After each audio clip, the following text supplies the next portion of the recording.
Sip and Share by the California Music Educators Association. My name is Armelinda O, and I'm the president of CMEA. And we're excited that you've joined us this afternoon, and we hope you brought something to sip on while you're here as we're sharing our webinar today. So whatever your choice of beverage is at 3 o'clock in the afternoon on Friday, I hope you're enjoying it. All right, so we're going to get started, and I'm going to ask Jessica to share the screen. I'm going to just go over a couple of things at the beginning.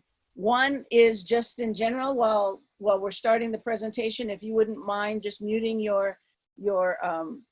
yourself, and then throughout the time, if you would use the chat, I'll be monitoring the chat so that if you have questions and things like that, I'll be able to ask the presenters to pause for a second to respond.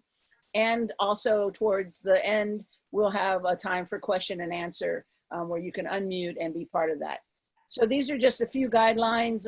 We borrowed these from NAFME, but just a couple of things in terms of student online safety. We know that you're dealing with a lot of online work, and we know some of the precautions and things that we need to take in terms of working with children who may be younger than 13, and then in terms of students and families, and making sure that the resources that they are utilizing is free or have been provided for them.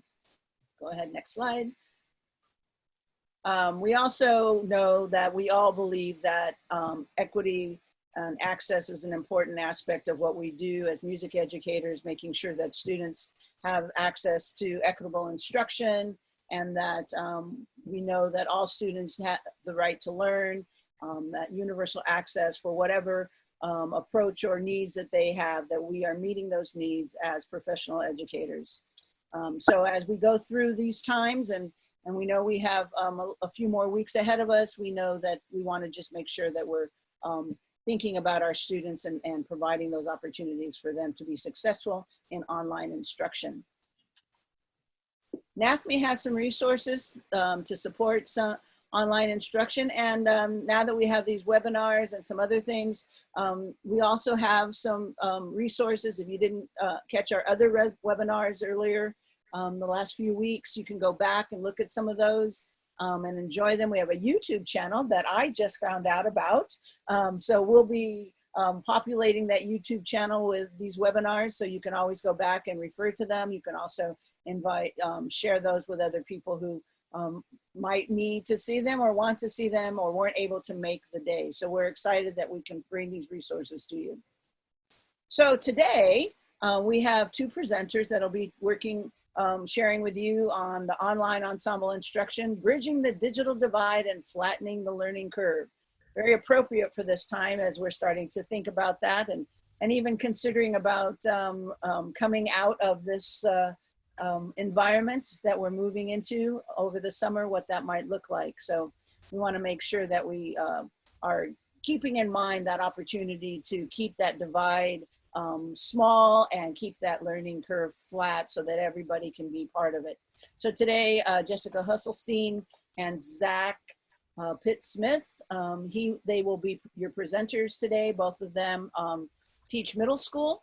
And so they'll be focusing a lot on what the things that they're doing with their students, students who often are not yet old enough to have their own devices, maybe don't have a lot of access to things, or they're sharing things, and middle schoolers that are sometimes, reluctant to be, they want to be young adults, but yet they're still young enough to need the care and nurturing of not only us, but their environments. So we're excited that they'll be sharing with you today. So they're going to share your screen. I'm going to monitor the chat, and we're going to spend our afternoon sipping and sharing. Thank you. All right. Thank you, Armelin. Thank you. Hope everyone is doing great today. I lost everybody's faces now that I'm in present mode, so I'm just pretending you're all smiling and nodding along. Zach, you'll have to keep me updated on what everybody's doing. I can see some of us on the right-hand side while you're sharing your screen, but I'm with you there. It's really important to see people's faces, and I sure miss it in my classroom. Yeah, so we'll get started on this first slide. Anyway, good afternoon, everyone. My name is Zack Pitt-Smith. I teach middle school band and jazz band and general music at Edna Brewer Middle School in Oakland. And being a Title I school, we are really clearly feeling this digital divide and understanding that this pandemic, like a lot of crises, hit people on the fringes of society first, and it hits them harder. And I think our jobs teaching these kids is no exception. It only kind of exaggerates the inequity in our public education system, and we have to really figure out creative ways to get things to them. And I think it starts with the devices right now. My school, there were some administrators and some teachers who, when the shelter in place first hit, just really hustled and got out maybe 200 Chromebooks to kids' houses, and I'm sure that's happening around the state and around the country. When we have those resources in our schools, the first thing is how do we get them to the kids? So that's the first step. Right. Yeah, and then we also have all these new platforms. So we've had so many wonderful companies offer us free access to their creations. But there's a learning curve with every single one of those. And I think if you follow the chats that you see on Facebook and the different help groups and idea groups, there's a lot of frustration that it's not all as easy to pick up as an iPad. But these new programs do have a lot of benefit. We just have to take not only the learning curve of figuring out that particular software, but how do we teach someone who is just a developing learner, sometimes even an English language learner, to teach them how to access these more complicated programs, and how do we deliver that instruction when we're miles away from each other and we just have a screen. And to just jump in on that as well, I mean, our kids, not only are we alone in our own individual houses as teachers and can't help the kids with the hands-on support that we are used to doing in the classroom, but also now the kids are at home, sometimes without their parents at home as well. Maybe they're doubling up on devices with their siblings, and so this is a really critical age, 11 through 14 years old. And like Armelin said in the beginning, like they're trying to be adults in many ways, but I think there's a lot of executive functioning that they're still lacking and trying to figure out how to navigate a lot of this on their own. I've got two teenagers in the house with me as well, and just witnessing that it's not always easy. Right. And speaking of teenagers in the house, I've got 3 young adults / teenagers myself in our space. And the living space considerations, I mean, we're very blessed. My kids have their own room and can close the door, but so many of our students in my neighborhood in particular, I'm in Santa Barbara County, we have many students who live in households with multiple families living in each household.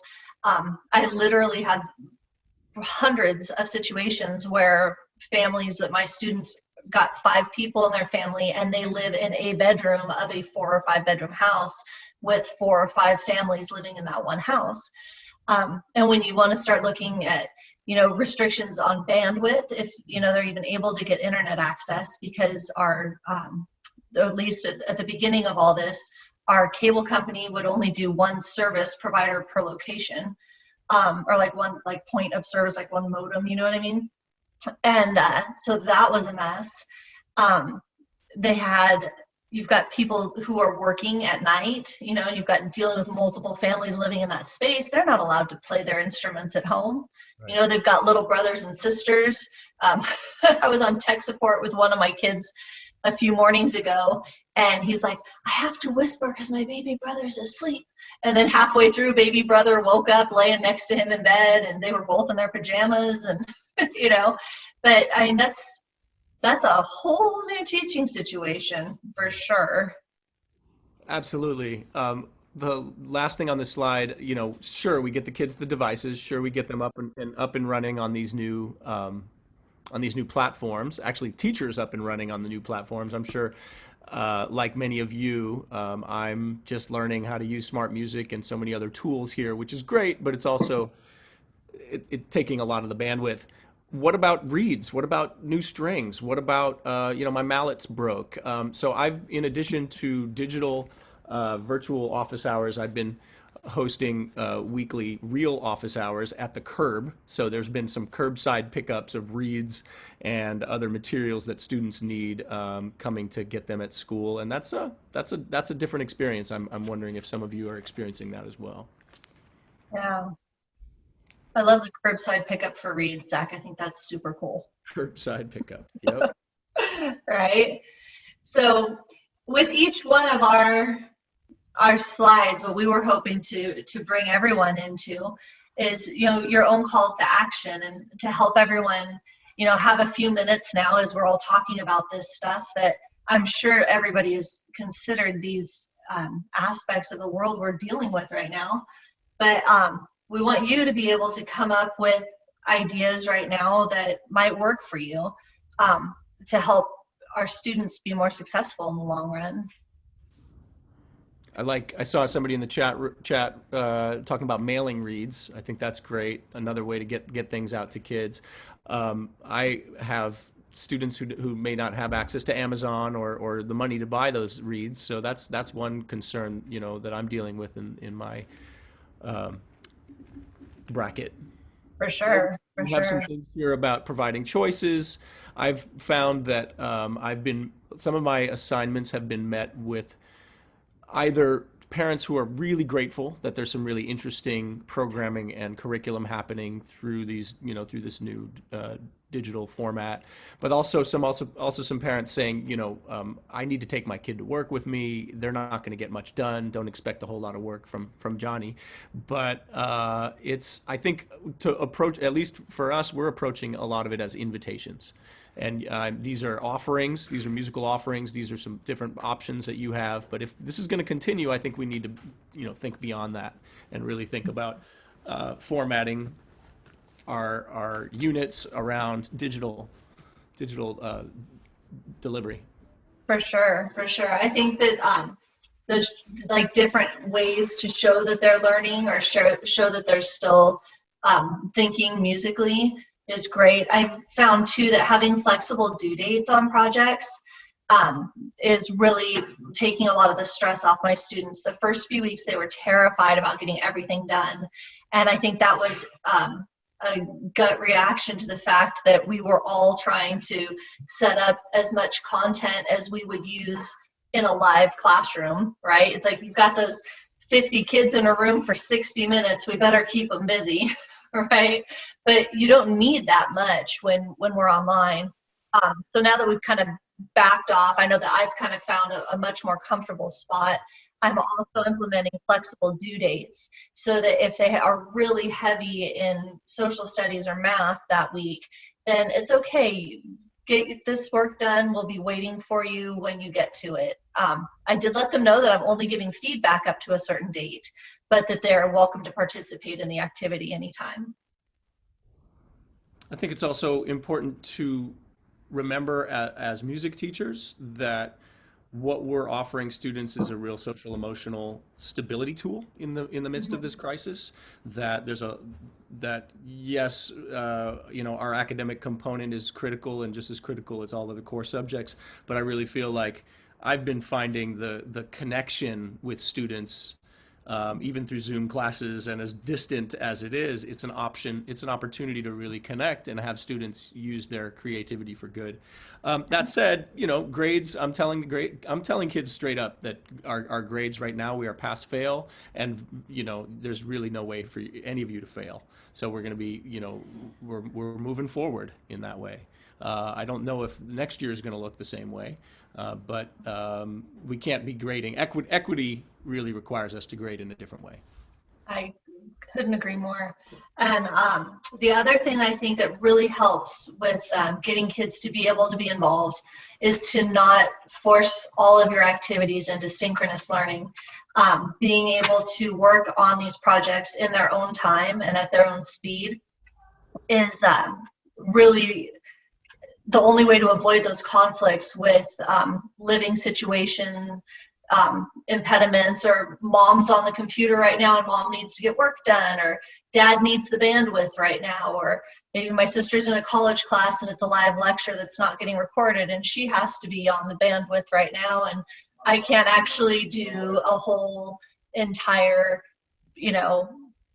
project that involves me playing and getting all this feedback from a digital program that needs all this extra stuff. So yeah, it's really, really been helpful to have the kids be able to work on their own time, for sure. So, as we were alluding to in the last slide, this is the emotional considerations, I think, comes from two different points. What benefits does our musical content offer our students at a moment like this? I'm receiving some great feedback, students saying that this is exactly it's the same thing that they tell us in our classroom, really. I live for this. I come to school for this. I wake up and I go to school. It's the only thing that makes me really, make my way through the day. And I think it's no different now that they're at home. And it's really reassuring and empowering, I think, as a teacher, to hear students say, I'm excited to be working on a new piece of music in Smart Music. Look, Mr. Pitt-Smith, I found this new cool, track in Smart Music, and listen to me play it. That pride makes me get up again the next morning and go, okay, we're going back to Zoom. Let's do it again. Right. But that said, the first bullet point here is just talking about the other side of things. The kids who are suffering financially are often the same kids who are suffering emotionally, and are really, often get caught, maybe at the first step. Sure, I was able to get somebody up on Smart Music on their computer, but they got stuck because of some bandwidth issue, because of some tech support problem. They couldn't get through it, and they said, I want to give this up. And, say, listen, this is not, I don't want this to add to your stress. So along with access to physical resources often comes, challenges with self-reliance and their accountability to authority. And, I'm their teacher, and they might rise up to that, but they also feel like, a little stressed around it. And I've gotten more than one email from a frustrated parent. Right. That reminds me of something I saw online yesterday too, talking about anxiety and people's responses to situations when they are feeling particularly anxious, that people tend to fall into two groups. You have your overperformers or your underperformers. And I know that I am a classic overperformer, and when I get nervous about a situation, I just want to go around and fix every single little problem, and then I want to start planning ahead for every single little problem, and try to have a game plan for, if this happens I'm going to do this, and if this happens I'm going to do this, and I will work myself into an absolute state of exhaustion. Well, the flip side of that are our classic underperformers, and those are our kiddos, or even our friends, right, who just can't function without needing to ask for those reassuring questions, directions being repeated. It's, please, I can do it if you stand right next to me, but as soon as I'm on my own, that fear starts to come back up, and I just can't function past the fear. And if you really think about how the human brain works, that kind of makes sense, because if you're fear triggered at that moment, then you can only function in that primal response. You can't move into the creative response and all those other wonderful things that our kids can do when they feel safe. So that, when I heard that the other day, really opened up a whole new world of empathy for the way I was seeing our kiddos. And then the next couple bullet points here for me to talk about, we've moved from this community experience of being in this ensembles, and now you have to be a soloist musician, right? You used to have all that backup of, if I made a bad sound or I played a wrong fingering, well, hopefully the people sitting on either side of me are going to cover that up, right? Well, right now, those poor kids are just having the spotlight shined on them, and that's all they hear is themselves, and they can hear every nasty, ugly little thing that's happening, and that can get a little discouraging, especially when you think that middle school is really the safe thing to do when you step on campus the first day of middle school is to just not get noticed, right? You just want to put your hoodie on and you want to just be invisible as much as possible. And it's really tough, I think, for our kids right now, because if you think about even Zoom meetings, they're basically on television, being broadcast, and not all of our kids are comfortable with that. I think just to add to that, I've been playing a lot on Zoom classes with having students disable their video and see what kind of experience it is when you turn the lights out, is what I call it. And they then have to depend on their ears a little bit. We play some games that I'll be giving some examples of later. But to be able to say, okay, now you're invisible, but we can still hear you. That brings back the auditory experience of our musical journey with the kids. Oh, that's such a great way to take something that can be negative and flip it into a positive, Zach. I love that. Well, another thing that you just mentioned about, we've now gone from being ensemble players to soloists. That has two sides to it. There are days that I feel really inspired of now becoming kind of, going into my studio, my private studio, teaching with a lot of students and trying to say, okay, encouraging them to really think about their own fundamentals of their musicianship. And that's exciting. That's a really inspiring thing to get students away from that. On the other hand, like you said, Jessica, they're middle schoolers and they depend on community. They really lean on each other. How much do they learn from their stand partners as opposed to us, blabbing at them from the podium? Right. I'd like to see the percentages, and now it's they're really on their own. Yeah, for sure. And that's the other thing too, is you think these kids have finally, we've got them trained to be in a routine, right? And you go to first period, you go to second period, you go to third period, then you have lunch, and those routines help these kids out a lot. And being flexible is really a mature thing to be able to do. I think we music teachers are probably some of the most flexible, emotionally flexible human beings on the planet, and almost always the most flexible people in our school buildings. But that flexibility takes years to learn how to do, because it means that when you're flexible, you're changing up how you're doing everything right there in that moment. And, that's an adult capability. And we've had to ask our kids to figure out how to do that. So they're under a lot for sure. So thinking of that, here are some things that you can do to help, to help them in response to those emotional considerations. Keeping as much routine as possible, right? And being predictable. I didn't get that. Whoops. Siri didn't catch that, sorry.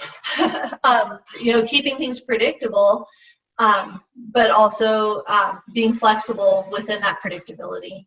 One example of that, of course, is, having your Zoom classes at different times so you can accommodate for different things that we never would have expected, like parents working or sleep schedules. I had some kid on my Zoom sectional just the other day, and she said, I just woke up 5 minutes ago. It was 11 a.m. Okay, so you just woke up 5 minutes ago. You're working on time management. I understand. Next week we'll be at 2 p.m. So you'll be more awake then.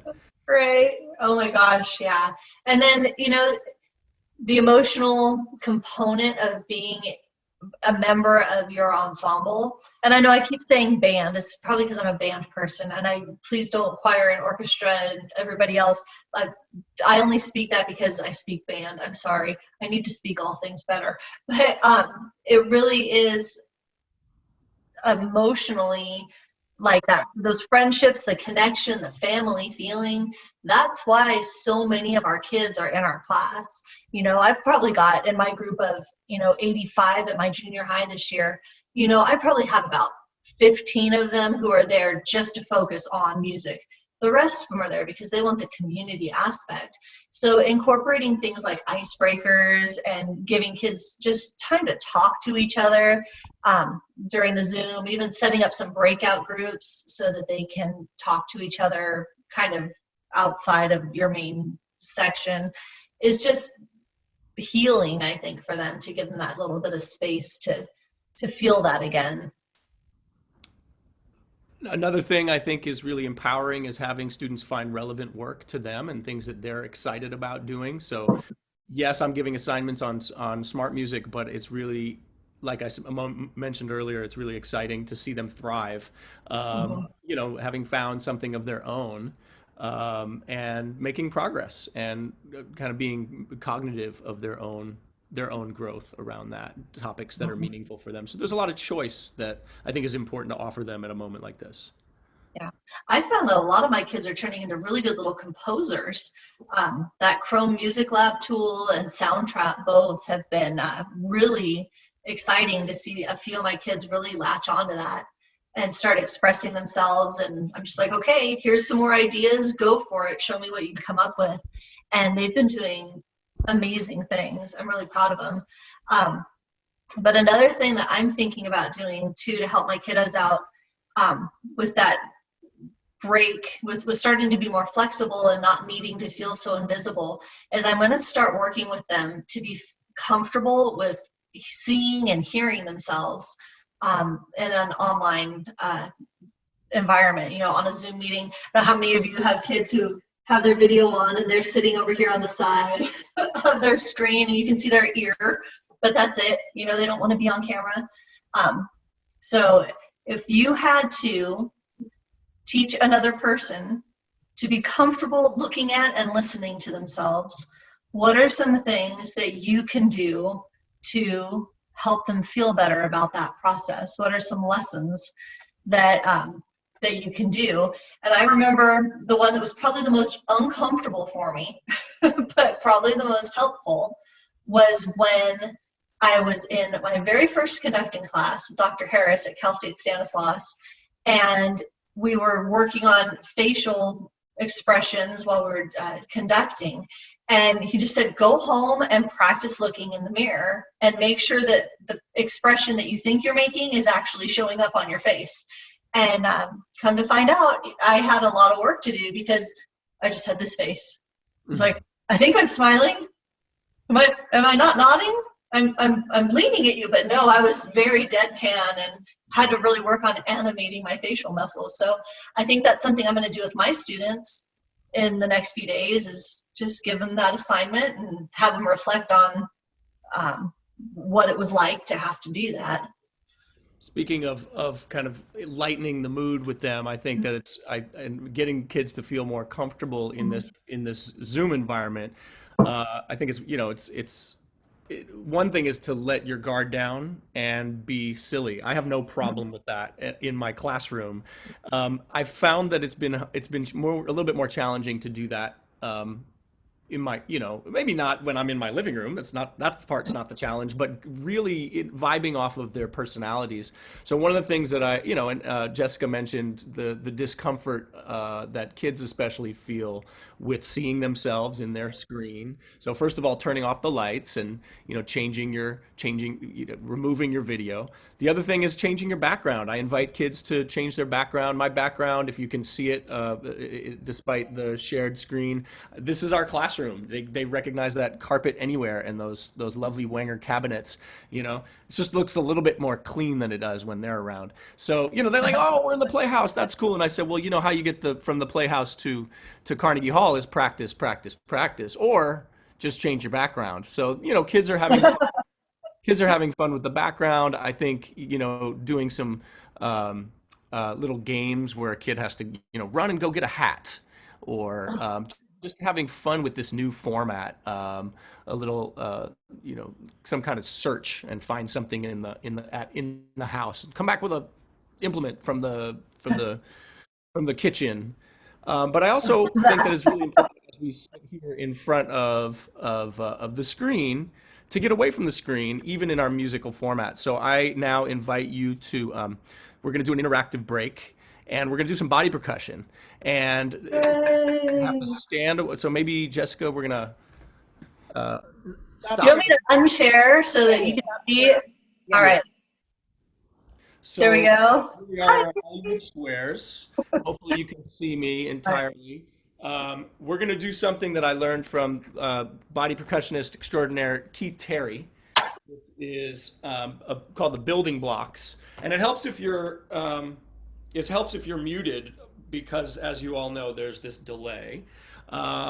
So we're going to do something called the 4 down, and the 4 down starts with 4 ones, and we have 1, 2, 3, 4. Those are ones, okay? And then we have 3s, which go to the chest. 1, 2, 3. 1, 2, 3. 1, 2, 3. 1, 2, 3. So we do 4 of those, and then we're going to do 4 5s. Let's see. I guess I need to move back a little bit more. 1, 2, 3, 4, 5 goes down to the legs, and so we'll do 4 of those. Ready, go. 1, 2, 3, 4, 5. 1, 2, 3, 4, 5. 1, 2, 3, 4, 5. 1, 2, 3, 4, 5.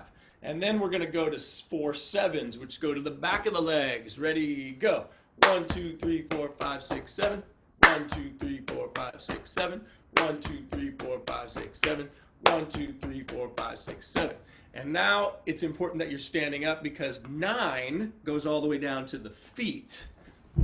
And now, of course, we're not in our classroom. We have neighbors downstairs, maybe, or whatever. The baby's sleeping. So we're going to do 4 9s. Here we go. Ready, and 1, 2, 3, 4, 5, 6, 7, 8, 9. 1, 2, 3, 4, 5, 6, 7, 8, 9. 1, 2, 3, 4, 5, 6, 7, 8, 9. 1, 2, 3, 4, 5, 6, 7, 8, 9.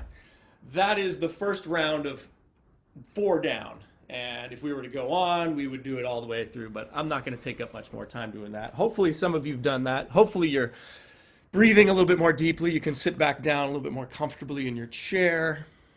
So that's, I think, doing some body percussion, some experiment with this new format has been a lot of fun. We try it with the sound on, and it's a mess, but it's a glorious mess, like middle school music. What did we have next? All of us. It's all glorious mess. All right, that's what I love about our job. Yeah. Thank you so much for that, Zach. I know that my computer like froze up for a few seconds, but even with that, it's nice to be able to stand up. So for those of you who couldn't see us, Zach had a really neat body percussion exercise, and we can put up a video for that later so that y'all can have some access to that.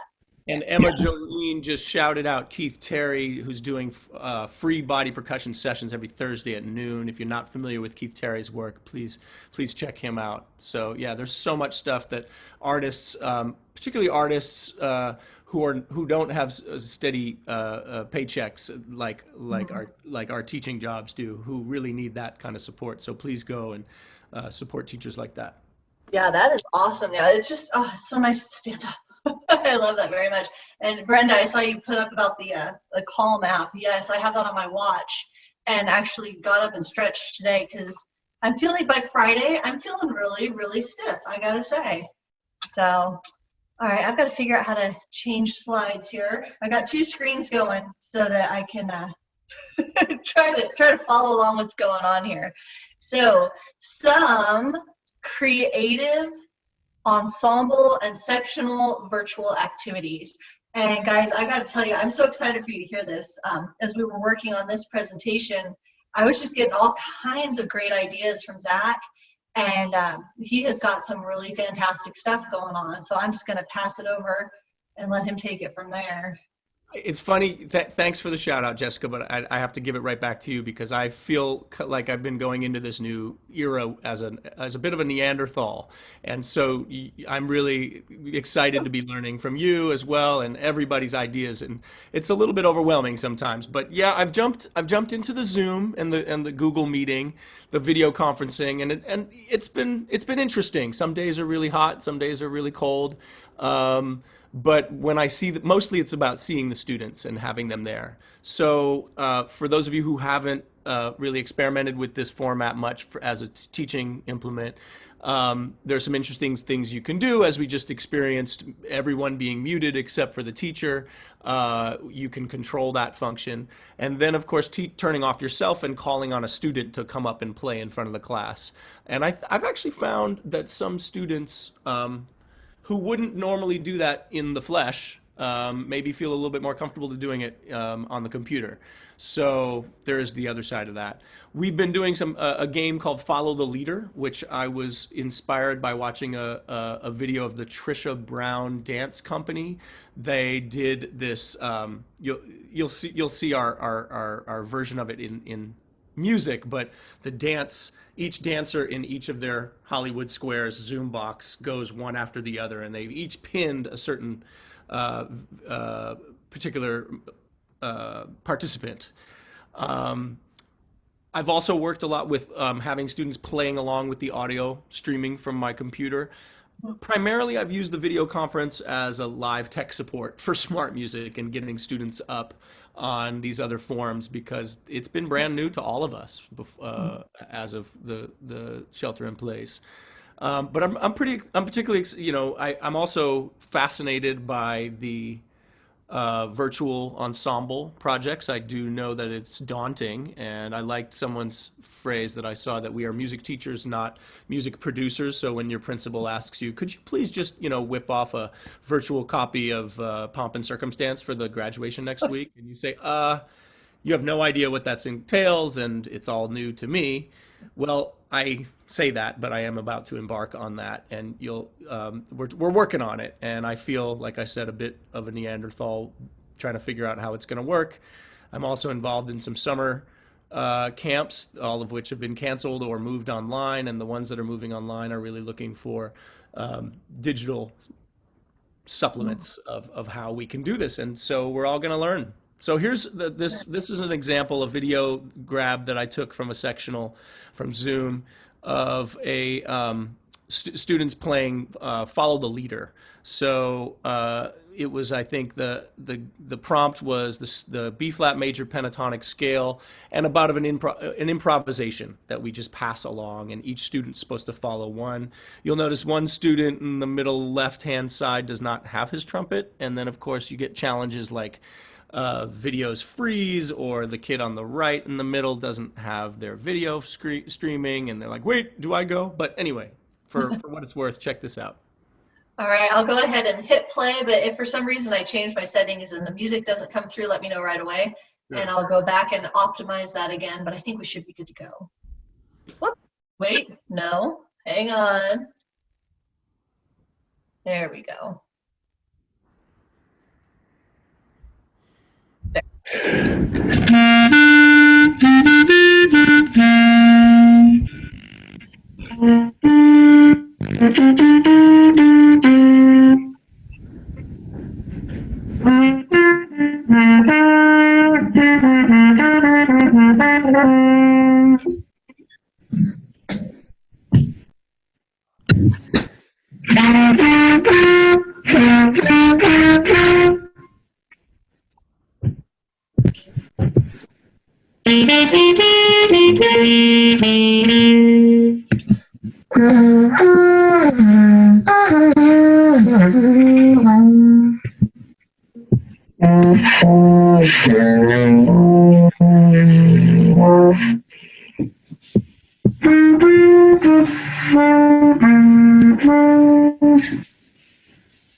Yes, that one kid without the video was the lone saxophonist in there, and the kid on the left, he was instructed to do some clapping. Oh, you don't have your trumpet.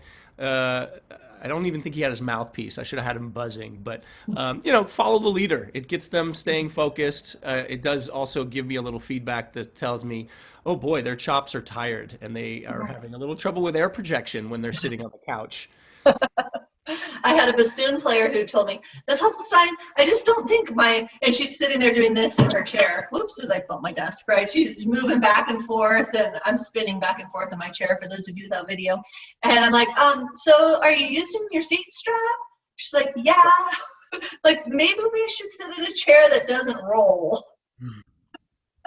And, I hope it fixed the problem for her. I'm not sure. I haven't talked to her since. That was just yesterday. But, yeah, that's so great, Zach. I just love that. Absolutely love it. Well, and you can see I was wearing the mortarboard because not only just to set up the and my son's here with the mortarboard too. Nice. To set up we were going to work on Pomp and Circumstance, but also just to break the ice and say, hey, we're here to have fun. Yeah, that's fantastic. I love it. Hey, buddy, how's it going? So Zach, all right.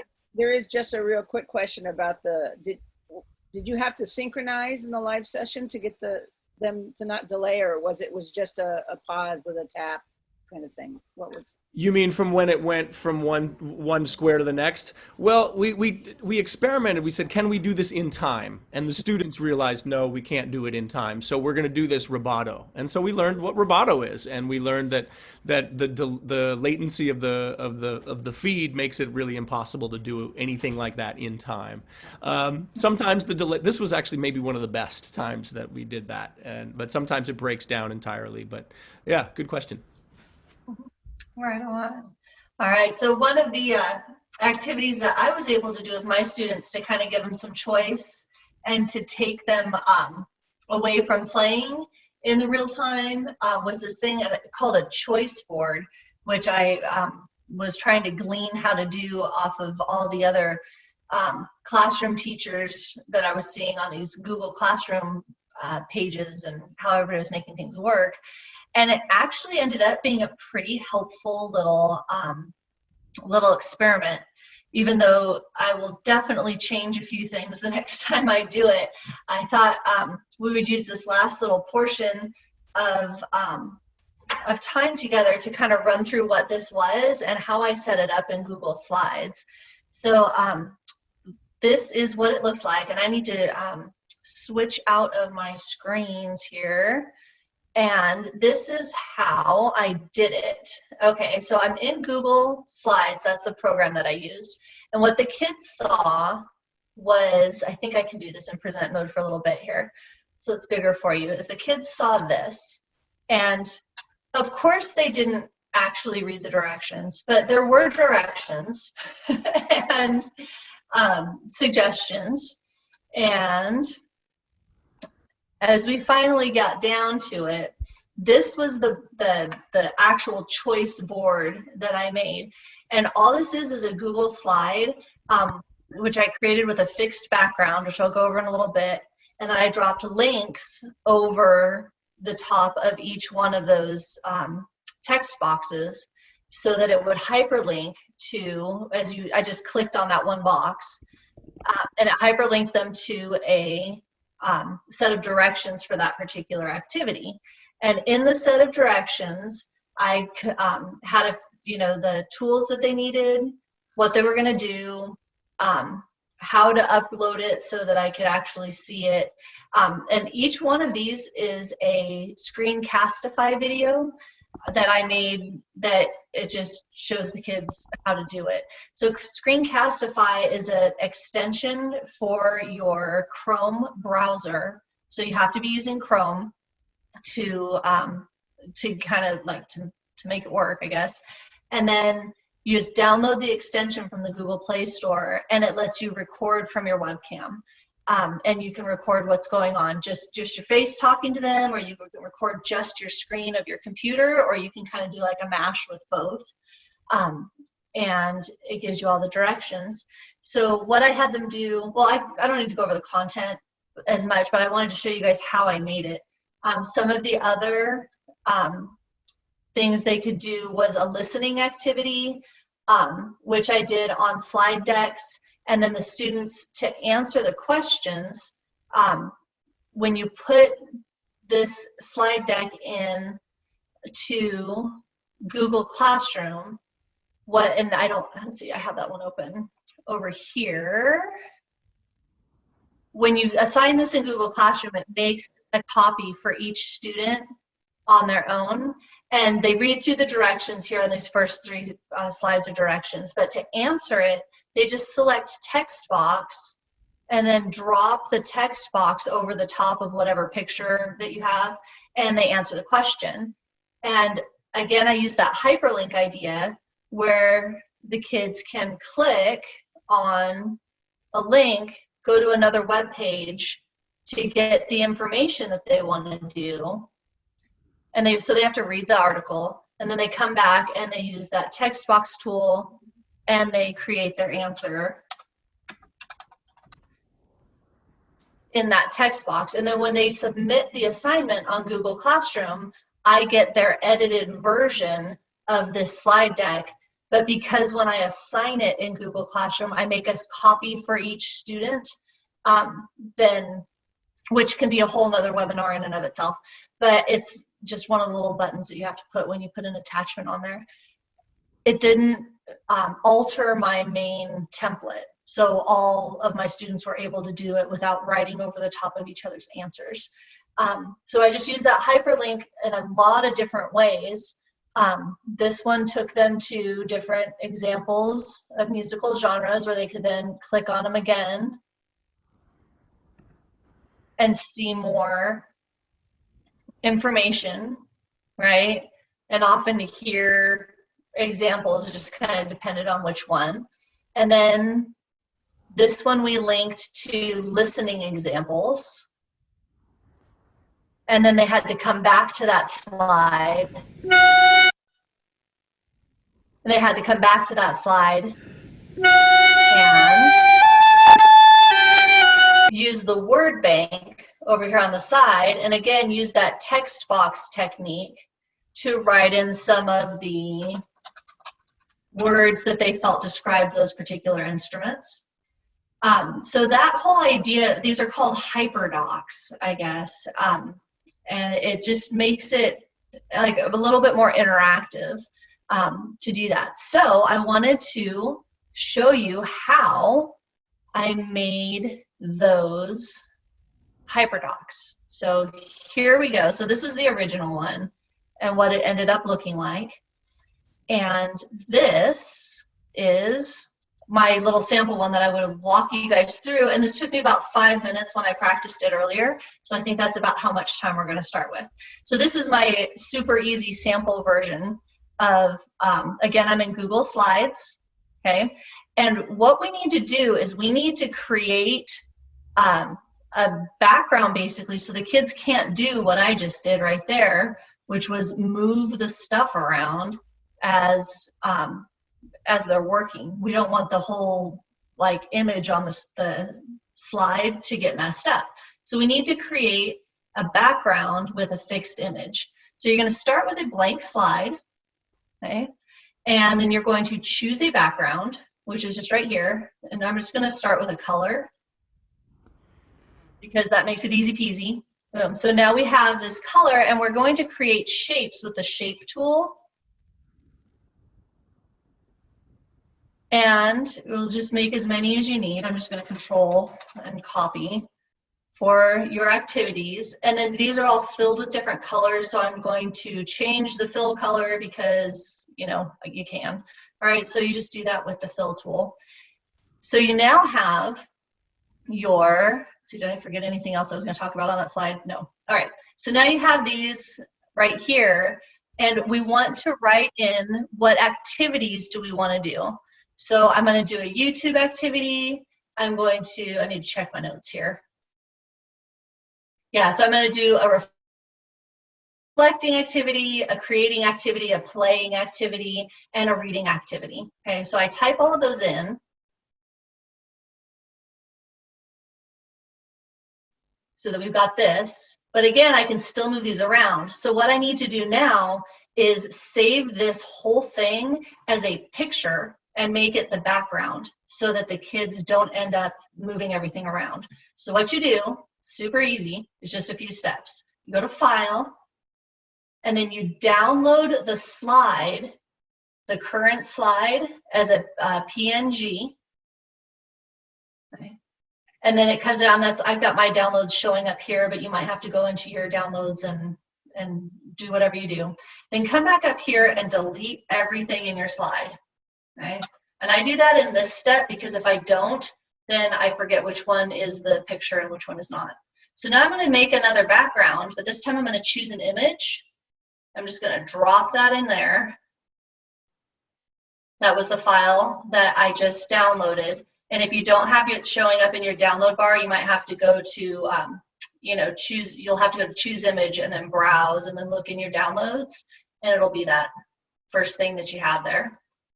Okay, and now you're done and these don't move around anymore, right? So now they're fixed images. So in order to make them do the links, okay, so we got to add the link.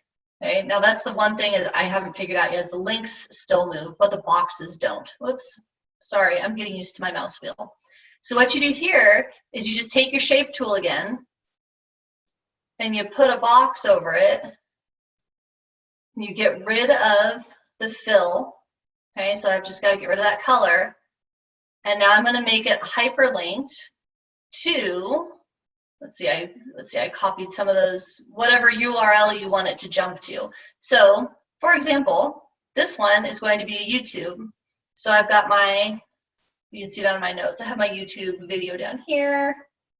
Just copy your link and then make your shape, drag it over the top, make it into a link, paste that in there, and also make sure you get rid of the background color. Boom. And now that is a hyperlinked box that your kids can jump to watch a video, and that helps you share content in a super easy way.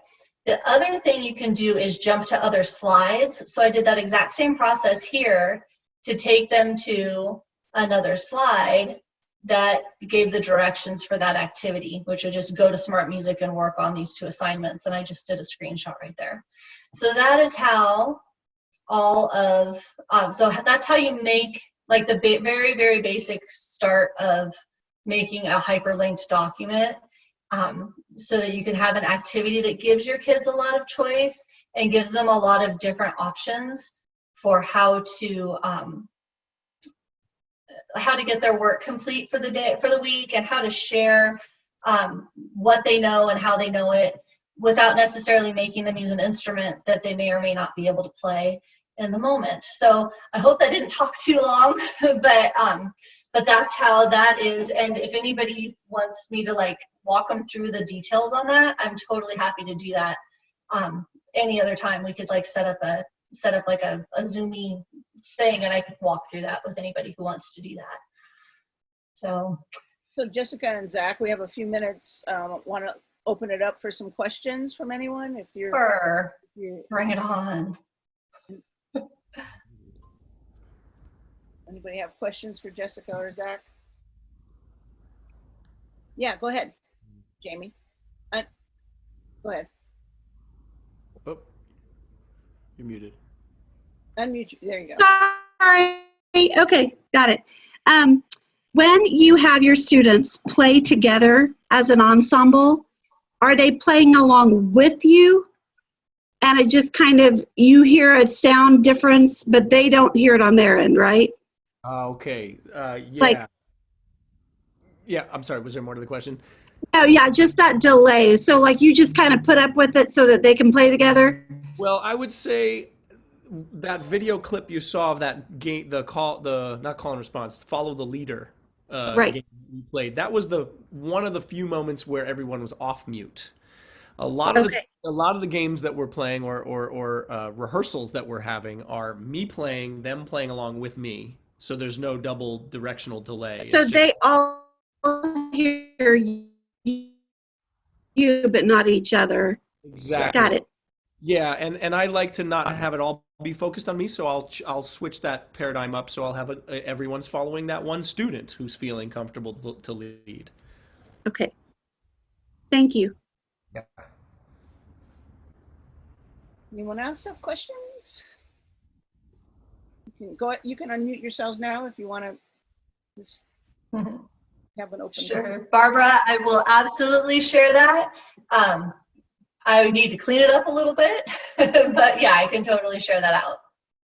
So we'll post even the rhythm exercises Zach did and some of the explanation maybe that Jessica provided and some of the background information along with the video when we get it to that point. But yeah, feel free to share.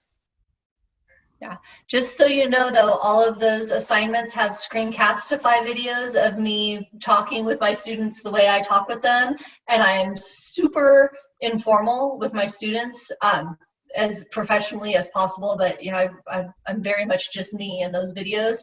So if you would prefer to replace those videos with your own, that'd be totally fine. A suggestion on improving sound quality on Google Meet from Christine. Christine, are you using a Mac? Yeah, okay, so there was a couple of weeks ago, there was no sound quality happening at, like, no sound from the computer. Like if you wanted to play an example on a YouTube video, nothing was coming through. And people were having to buy something called Loop Back, and it cost about $100. And once I found that information from one group and then shared it to another, like 3 days later, Google did some kind of an update that allowed that to work better within Google Meet. So check around in your settings, but if it's still not good enough for you, I would recommend that Loopback software. Zach, there's another question. Yeah. Emma Jolene was asking about how you pin a particular video.